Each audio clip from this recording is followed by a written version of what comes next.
actually, in terms of like tweeting and back and forth and stuff, what actually happened recently, I think, was Teofimo Lopez and Shakur Stevenson got into it. I think Tio was probably saying he was boring. And, I actually heard Tio a little bit on the Porterway podcast. He was just saying, he really does it for the fans. He does it for the kids. Like, he's trying to put on a performance, like none of that boring stuff. You know what I'm saying? And I know Shakur doesn't take offense to it, but man, that last fight was boring. Like, sometimes you just gotta own up to it. You gotta be like, you know what, I'm gonna come out and I'm gonna do better. It's never gonna look like that again. That last fight was boring, but this is another one of those tricky situations where it's like, okay, Tio's at 140, Shakur just got to 135. Where would y'all fight? You're not gonna do it. I don't think you're gonna do a catch weight. I don't think Shakur is just gonna say, you know what, let me go up right now to fight at 140. You know what I'm saying? So where do you fight, or is it just chatter?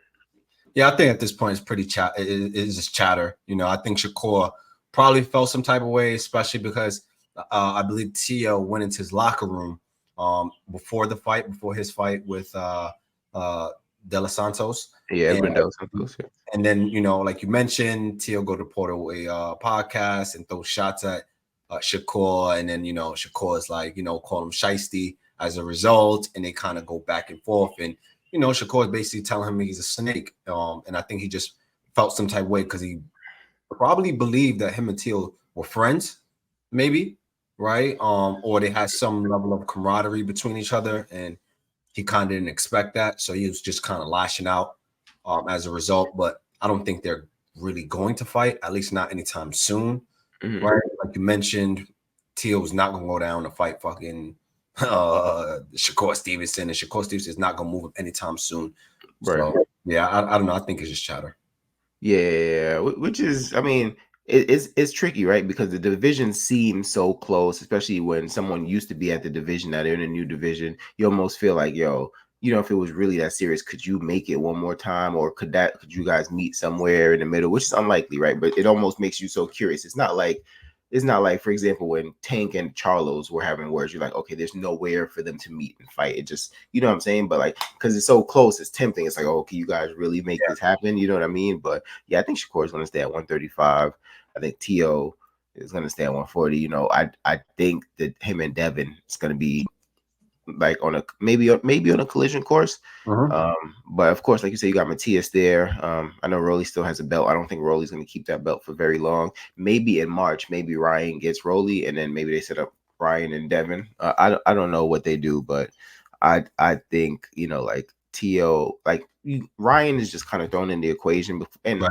I'll be honest. I think Ryan's a good fighter. You know what I'm saying? I don't think he's trash. People be saying he's trash. I think he's a good fighter. I don't think he's the best fighter, but he has a name and he brings a large fan base. So he has to be thrown in the equation somewhere because it's going to be a big money fight, whoever he fights. You know what I mean? But I do think Tio and Devin, who has a long-standing rivalry right now, or maybe more than a rivalry, maybe a beef. You know what I'm saying? I think they're going to try to get them in there together.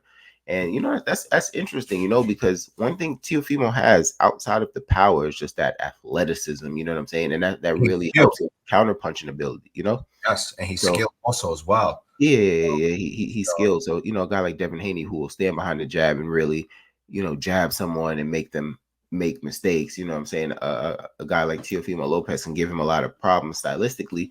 But it's interesting, because like Teo looked great his last fight, right? But the two fights prior, he didn't. So we just got to make sure that this is the Teo we're going to consistently get, the one that we saw versus Josh Taylor. You know what I mean? Agreed.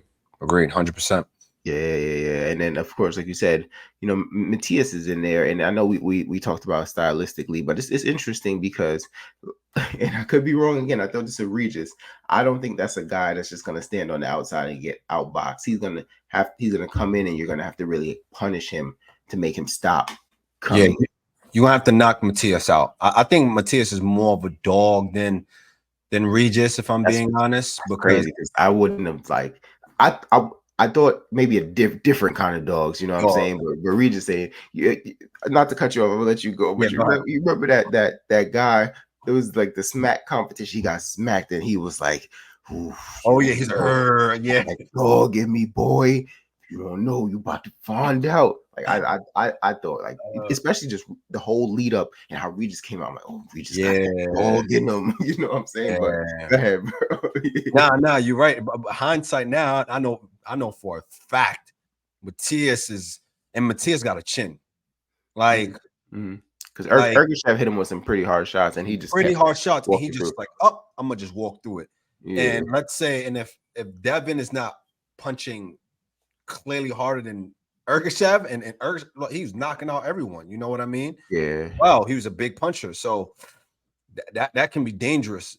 I mean, Mm, Devin Haney's truly the more skilled boxer. He's superior to Matias in terms of skill, but yeah, the intangibles in terms of physical capability, that's when Matias shines. Like, and for him to really make people quit on a stool and killed one person, bro, that is a yeah, dangerous fighter. You know what I mean? So, yeah, and I don't think, and I truly believe Devin, Tio, and the rest of them, I truly believe they understand how dangerous he really is, right? Although, of yeah. course, allegedly Tio did send him an offer to fight for Really? February. Yeah. I don't know. I gotta look into it. But allegedly he sent them an offer to fight, which That's to interesting. me is like, man, Tio, you a dog if you truly believe that. But allegedly Matias' hand is broken or it was messed up and he can't fight Okay. February. So he requested to push it back to April or during the Yeah, summertime because yeah. Tio wants to get a fight for Super Bowl weekend, I believe. So I got to get more information. We'll probably make a video on that by Okay. itself. So I'll say this, man. T.O. can punch. You know what I'm saying? He can punch. So, and I feel like you're gonna either need to be able to punch, or you're just gonna have to like be making Matias miss all night and be countering him, with short shots. You know what I'm saying? But T.O. can really punch. So that would be interesting. I didn't see that. I'm actually go look that up after this. But definitely want to hear from the audience. What do you think about the whole T.O. and Shakur thing? Is it nonsense? Should they just each stay at their divisions and handle what they have to handle at their division? Or, tell me if you're looking forward to some kind of collision between them, or what fights are you looking forward to? So jump in the comment section, let us know.